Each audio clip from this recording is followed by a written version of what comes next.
পৃথিবীর মধ্যে সকল রোগের ওষুধ পাইলাম, মরণ রোগের ওষুধ নাই রে।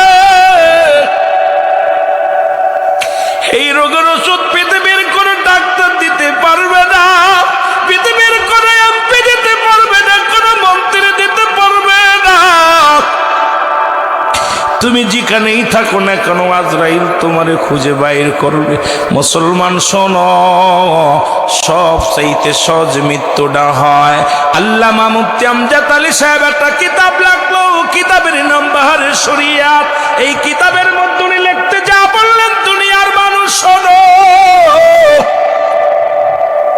সব চাইতে সহজ মৃত্যু যেটা হয়, 70টা তাজা উটের গায়ের চামড়া জবাই না করিয়া উল্টো দিকে টান দিয়া লবণ আর মরিচ লাগা দিলে যতটুকু যন্ত্রণা হয়,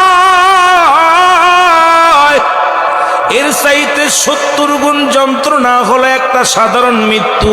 এখন অনেকেই মরণকালে পায়খানা করে দেয়, অনেকেই মরণকালে প্রস্রাব করে দেয়, অনেকেই মরণকালে মুসলমান চোখ দুটি বড় বড় হয়ে যায়, অনেকেই মরণের সময় তাদের জিহ্বাটা বাইর হয়ে যায়। তাদের মৃত্যুটা কত কঠিন হয়।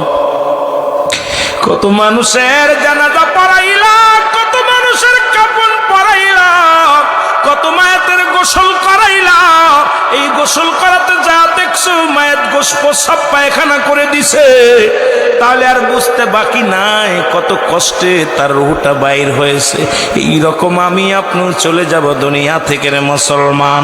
এই জন্য মরণের আগে মরে দেখো একবার, চোখ দুটি বন্ধ করে দেখো, পৃথিবীর কেউ তোমার নয়।